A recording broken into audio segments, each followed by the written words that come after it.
right, so just a little bit to share on some of the psychological picture of this plant. And this is coming from David Dalton, who is a flower essence practitioner, and he kind of developed the mental profile and picture of this plant based on his clinical experience in working with hyssop flower essence. And really what he says about it is that it has to do with people with feelings of guilt, and there's a sense of kind of feeling unclean within oneself, and kind of like people that punish themselves, people that are really kind of like beating themselves up in a way, and they don't feel like they don't feel like they deserve good things in their life. They don't feel like they deserve happiness. There's even like a fear of punishment, whether that's, you know, from another person or maybe spiritual punishment.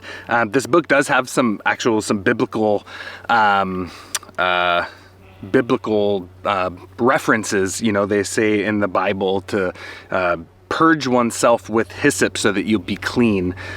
So there is some traditional kind of spiritual or religious perspectives on this plant in the way that it cleanses the body, and it seems like there might even be some associated spiritual purification that goes along with it, which I think is really interesting. And it's not one way that I've really worked with this herb, but it's something that I'd like to.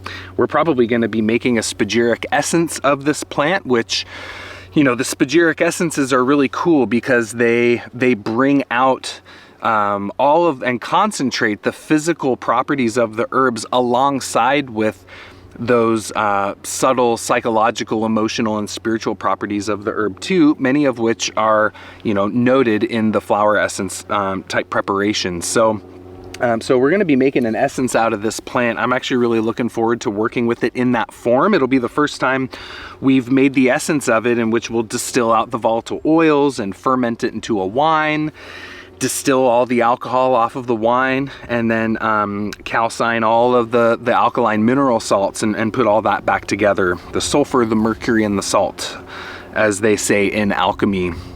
So thinking of this plant alchemically in terms of its relationship to the archetypes. Now, so Culpeper places hyssop under the rulership of Jupiter. And it's really interesting to me, like when I look at this plant, it doesn't scream Jupiter to me, you know? But oftentimes, in my understanding of it, Jupiter plants, to me, the archetypal Jupiter plant is burdock, right? Big leaves, really stout plant, thick, oily root, really working as an alterative, and working through the liver strongly, which is Jupiter's main correspondence. So, I mean, I guess I don't really see hyssop so much as that strongly as a Jupiter plant. It's quite likely and possible that Culpeper understood this herb in a little bit of a different way in terms of its Jupiter kind of nature. The one way that I kind of think of it that makes sense as a Jupiter plant is, in medical astrology, they say wherever Jupiter is in your natal chart is an innate place of protection. So they say Jupiter is like the great benefic. It's like Jupiter kind of wraps you in this nice, warm, cozy, beneficial, encouraging, uplifting hug. And so I kind of think of that in the way that, you know, hyssop, even though we've mentioned talking about it, working on respiration and fever and things like that, it does have an influence on the kidneys, on the liver, on the gallbladder, and the digestive system, on all these different organ systems, and kind of having a bit of a property everywhere. And in that way, kind of working almost as this constitutional, slightly purifying herb to the body, and through that, an innate protection. So, and of course, you know, it was traditionally used for jaundice, which is a you know, relatively severe liver condition showing liver stagnation and things like that. And the liver is the main organ governed by Jupiter, but I personally tend to think of this more as a mercurial plant. It has the morphology of it is pretty mercurial in that it's small, it's slender, it's thin. It's, you know, the way it kind of grows up in that way. The purple coloration can be a mercurial indicator in some remedies, but just kind of the thinness and daintiness of it to me is distinctly mercurial. The aromatic property, of course, is very mercurial, and even the way that it has the aromatic property, which is very volatile, and then the bitter property, which is more fixed. And that's kind of like this, in a way, it's kind of like a polarity in herbal constituents, where you have the aromatics and the bitters. To me, is the way I think of them. They kind of exist in these kind of above and below, so to speak. Some are very alcohol soluble. The bitters tend to be more water soluble. And then, of course, its action on the lungs. As a primary respiratory remedy, mercury is the main ruler of the lungs, so that makes a lot of sense as well. Thinking of it in terms of the elements, we could put this under the fire element. We do notice that the leaves kind of are lance shaped, coming to a nice sharp tip, sharpish tip.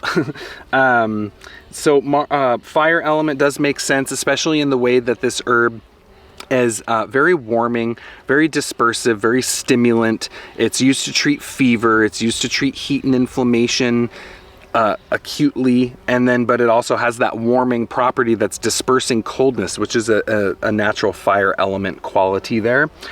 So to me, the fire element makes a lot of sense for this plant, mercury and the fire element. So those are some of the ways that I think about this plant archetypally. Really excited to be harvesting it and taking it into the lab to work with it, see what the volatile oils are like. I'm very curious to see how hyssop will distill. And then one last thing I wanted to mention that's an interesting little tidbit. I remember when I was studying with Matthew Wood at the Philo School of Herbal Energetics a long time ago. Boy, that was over 20 years ago now. Crazy. No, not 20 years ago. It was over 15 years ago. It's like, wait a minute. How old am I? The woman who was hosting that, Mary Pat Palmer, great herbalist, and she was, I believe, friends with Dale Pendle, who wrote that really cool 3-part botanical series, the Pharmacopoeia series. Really interesting herb books. But in his absinthe recipe, a traditional absinthe recipe, he said that one of the key ingredients in traditional absinthe was actually hyssop. And he said that I remember them talking about it and him noting that absinthe with hyssop was notably more consciousness altering and unique in its consciousness alteration than in absinthe that did not feature hyssop. So I don't know what would be contributing to that. I mean, certainly this is not generally considered, a psychoactive plant per se on its own, but it does seem to change some of the dynamics around an absinthe preparation, which of course the primary herb in there being wormwood or Artemisia absinthium, and kind of producing that unique way in which, of course, it's alcohol, so that's also primarily how it's altering consciousness. But anyone that's ever drank some absinthe knows that it's very different in the way that it makes you feel than other types of alcohol, in a similar way that tequila makes you feel a lot different than whiskey or something like that. So that's just kind of an interesting little informational tidbit about hyssop that I thought I would throw in there. So hopefully you learned something good about hyssop. Drop us a comment below. Love to hear about any ways that you have used and experienced hyssop.